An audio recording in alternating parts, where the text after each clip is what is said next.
Assalamu alaikum, dear student. Welcome to ELP online class. সুপ্রিয় শিক্ষার্থী বন্ধুরা, তোমাদের সবাইকে শুভেচ্ছা এবং ELP অনলাইন ক্লাসে স্বাগতম। আজকের আলোচনা মূলত ষষ্ঠ শ্রেণীর শিক্ষার্থী বন্ধুদের জন্য। আজকে আমি মূলত লেসন 20 হাসন রাজা সম্পর্কে আলোচনা করতে যাচ্ছি। তাহলে চলুন শুরু করা যাক। আমাদের আজকের বিষয় হচ্ছে the Hason Raja the মাইস্টিক bird of Bangladesh. মাইস্টিক, এখানে মাইস্টিক শব্দের অর্থ হচ্ছে আধ্যাত্মিক, বার্ড শব্দের অর্থ হচ্ছে কবি, BARD বার্ড। এই বার্ড শব্দের অর্থ হচ্ছে কবি অথবা যিনি ধ্যান এবং কবিতা লেখেন তাদেরকে বার্ড, ধ্যান করেন এবং কবিতা লেখেন তাদেরকে বার্ড বলা হয়। আর BIRD বার্ড, এই বার্ড শব্দের অর্থ হচ্ছে পাখি। আর এখানকার এই বার্ড শব্দের অর্থ হচ্ছে এখানে কবি। দ্য মাইস্টিক বার্ড অফ বাংলাদেশ, বাংলাদেশের আধ্যাত্মিক কবি, সাধক। After completing the lesson, students will be able to, এই অধ্যায় শেষে বা লেসন শেষে শিক্ষার্থীরা সক্ষম হবে রিড অ্যান্ড আন্ডারস্ট্যান্ড টেক্সটগুলো পড়তে এবং বুঝতে সক্ষম হবে। আস্ক অ্যান্ড আনসার কোশ্চেন্স, প্রশ্নগুলো জিজ্ঞাসা এবং উত্তর দিতে সক্ষম হবে। Read aloud with proper pronunciation, stress and intonation. এখানে প্রোনাউন্সিয়েশন শব্দের অর্থ হচ্ছে উচ্চারণ, স্ট্রেস মানে হচ্ছে শ্বাসাঘাত বা চাপ, অ্যান্ড ইন্টোনেশন হচ্ছে স্বরভঙ্গি, অর্থাৎ সঠিক উচ্চারণ, শ্বাসাঘাত এবং স্বরভঙ্গি দিয়ে উচ্চস্বরে পড়তে সক্ষম হবে। এখানে এ অংশে আমরা দেখতে যে look at the pictures below, অর্থাৎ নিচের ছবিগুলোর দিকে তাকাও। Do you know who they are or anything about them, তুমি কি জানো যে এরা কারা অথবা এদের সম্পর্কে কোনো কিছু জানো? তো চলুন আমরা ছবিগুলোতে দেখতে পাচ্ছি। তো প্রথমেই যাকে দেখতে পাচ্ছি এনার নাম হচ্ছে লালন শাহ। তারপরে এনাকে যে দেখতে পাচ্ছি এনাই হচ্ছে হাসন রাজা, মূলত এনাকে কেন্দ্র করে এই প্যাসেজটি রচিত হয়েছে। আর এনার নাম, এই ভদ্রলোকের নাম হচ্ছে শাহ আব্দুল করিম। তোমরা ইতিপূর্বে হয়তো এনাদের অনেকগুলো গান শুনে থাকবে, আর যদি না শুনে থাকো তাহলে আজকের পরে তোমরা নিশ্চয়ই শুনে থাকবে বা শোনার চেষ্টা করে থাকবে। A bird, একজন কবি। A bird is one who writes poems and songs. তাহলে এখানে মূলত বার্ড বলতে বোঝায় যে বার্ড হচ্ছে এমন একজন যিনি কবিতা এবং গান লিখেন। নেক্সট, আ মাইস্টিক ইজ ওয়ান, একজন আধ্যাত্মিক হচ্ছে এমন একজন হু সিক্স ট্রুথ, যিনি সত্য অনুসন্ধান বা খোঁজ করেন, and strives to become united with God and through prayer and meditation. এখানে স্ট্রাইভ শব্দের অর্থ হচ্ছে চেষ্টা করা, তার ট্রাই টু বিকাম হওয়ার চেষ্টা করেন, ইউনাইটেড উইথ গড সৃষ্টিকর্তা বা ঈশ্বরের প্রতি এক হতে চেষ্টা করেন, থ্রু প্রেয়ার অ্যান্ড মেডিটেশন, প্রার্থনা এবং ধ্যানের দ্বারা বা মাধ্যমে ঈশ্বর বা সৃষ্টিকর্তার সাথে এক হওয়ার চেষ্টা করেন। দ্য পিকচার্স অ্যাভভ, উপরের পিকচারগুলো are of 3 renowned mystic bards of Bangladesh. উপরে যে আমরা 3টি ছবি দেখতে পাচ্ছি, এই ছবিগুলো হচ্ছে বাংলাদেশের 3জন বিখ্যাত আধ্যাত্মিক কবি বা সাধকের ছবি, লালন শাহ, হাসন রাজা অ্যান্ড শাহ আব্দুল করিম। তাহলে এখানে এই যে এই ভদ্রলোকের নাম হচ্ছে লালন শাহ, দ্বিতীয় ভদ্রলোকের নাম মাঝখানে যিনি আছেন এনার নাম হচ্ছে হাসন রাজা, এবং তৃতীয় ব্যক্তির নাম হচ্ছে Shah Abdul Karim. They all wrote beautiful poems and songs to express their deep thoughts and feelings about God, life, and love for humankind. তারা সবাই সুন্দর সুন্দর কবিতা এবং গান লিখেছেন to express their deep thoughts and feelings about God, তাদের God, life and love for mankind, মানবজাতির ভালোবাসার জন্য, মানবজাতির জন্য, ঈশ্বর সম্পর্কে, জীবন সম্পর্কে গভীর চিন্তা এবং অনুভূতি প্রকাশ করতে তারা সুন্দর সুন্দর কবিতা এবং গান লিখেছিলেন। এবার আমরা পার্ট বি এ দেখতে যাচ্ছি। So let us know more about the mystic poet Hason Raja. চলো আমরা আরও বেশি করে জানি হাসন রাজা, মাস্টিক পোয়েট, আধ্যাত্মিক কবি হাসন রাজা সম্পর্কে। রিড দ্য ফলোয়িং টেক্সট, এবং এই টেক্সটটি পড়ো। Hason Raja was born in 1854 into a wealthy landlord family in Sylhet. Hason Raja সিলেটের একটি প্রভাবশালী সম্ভ্রান্ত জমিদার পরিবারে 1854 সালে জন্মগ্রহণ করেছিলেন। He did not receive much formal education as a child. শিশু বয়সে বা শৈশবে তিনি যথেষ্ট আনুষ্ঠানিক শিক্ষা গ্রহণ করেননি। In his youth, তিনি যৌবনে he lived a life of luxury. এখানে লাক্সারি শব্দের অর্থ হচ্ছে বিলাসী, লাক্সারি শব্দের অর্থ হচ্ছে বিলাসী।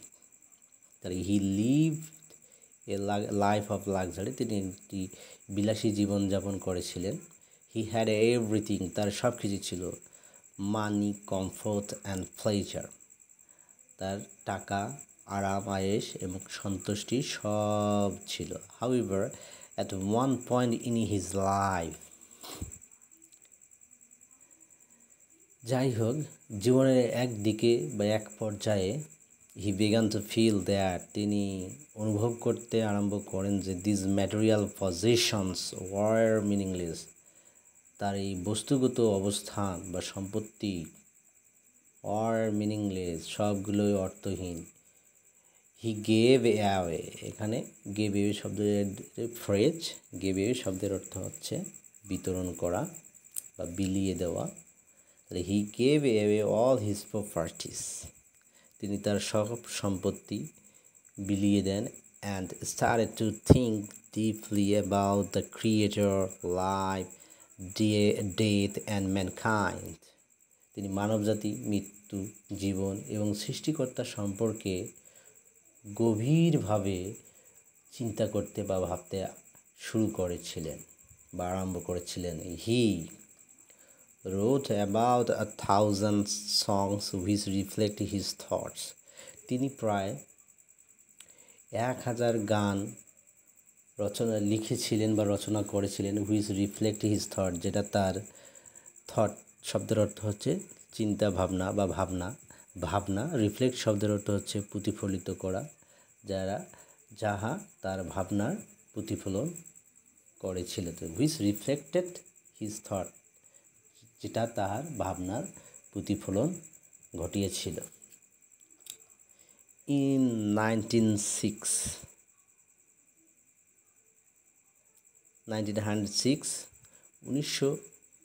সালে হি পাবলিশড আ বুক কল্ড হাসন উদাস, তিনি হাসন উদাস নামে একটা বই প্রকাশিত করেন।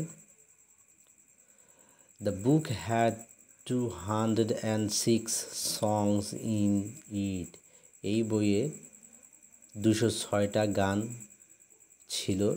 ইন হিজ সংস, তার এই গানে হি কল হিমসেলফ, সে নিজেকেই বলেছিলেন ক্রেজি হাসন রাজা ওর পাগলা হাসন রাজা। এখানে ক্রেজি শব্দের অর্থ হচ্ছে পাগল, উন্মাদ, উত্তেজিত। তো ক্রেজি হাসন রাজা এর বাংলা অর্থ হচ্ছে পাগল হাসন রাজা বা উন্মাদ হাসন রাজা। অ্যানাদার ভলিউম, এখানে ভলিউম শব্দের অর্থ হচ্ছে খণ্ড। Another volume called Hason Raja সমগ্র।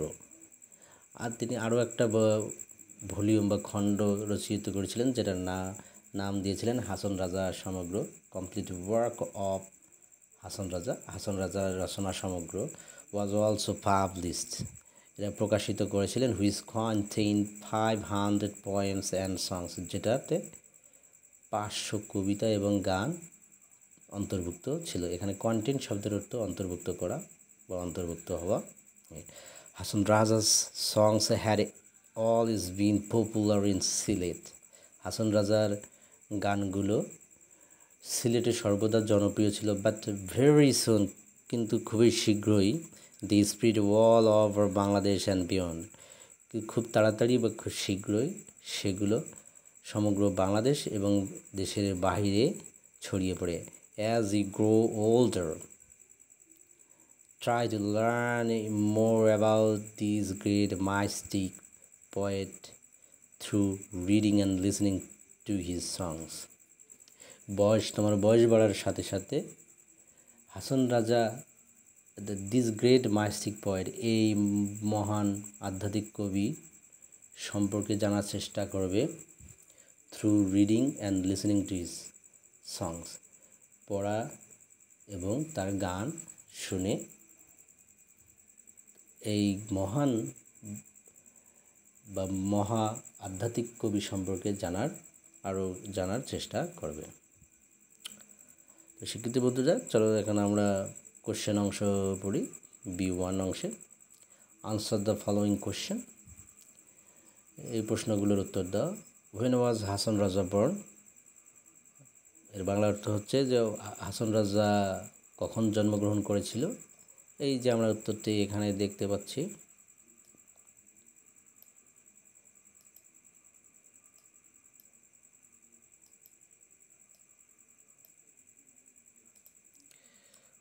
এখানে আমরা লক্ষ্য করতেছি যে Hason Raja was born in 1854 into A wealthy landlord family in Sylhet.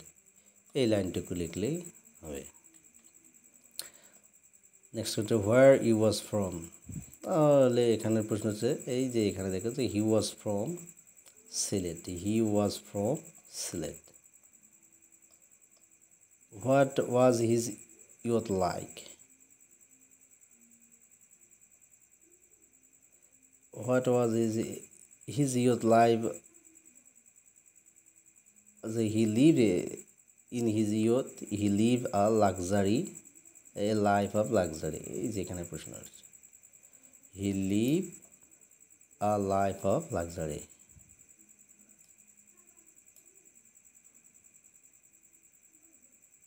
তারপরে আমরা আসি, why did Hasan Raza live his life of comfort and pleasure? অর্থাৎ কেন হাসন রাজা তার জীবনের আরামায়েশ এবং সন্তুষ্টি ত্যাগ করেছিলেন? আসলে আমরা উত্তরটা খুঁজে নিই। এই যেখানে দেখেন, at one point in his life he began to feel that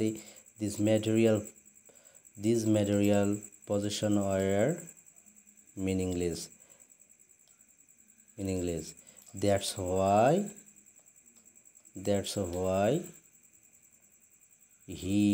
Hasan Raja left his life of comfort and pleasure. এই প্রশ্নটিকে আমরা আরও অন্যভাবে লিখতে পারি যে Hason Raja left his life of comfort and pleasure because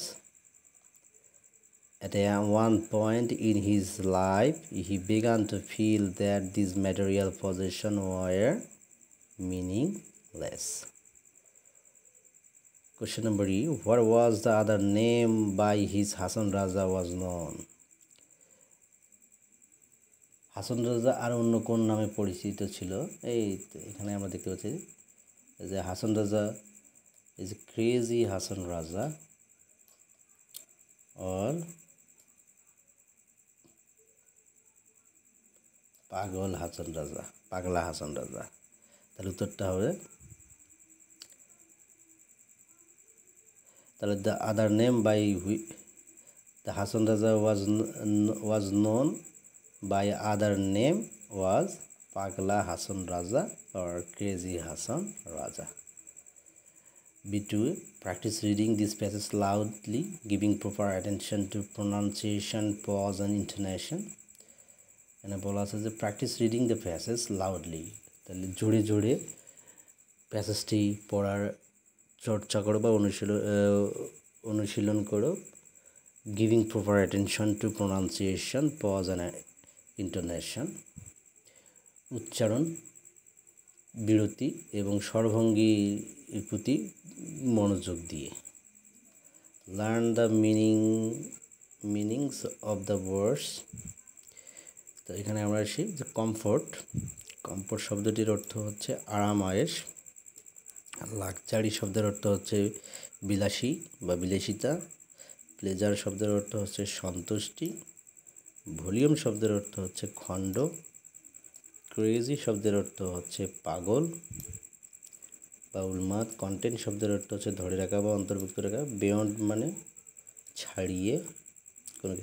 eminent শব্দের অর্থ হচ্ছে সম্মানিত বা মনোনীত।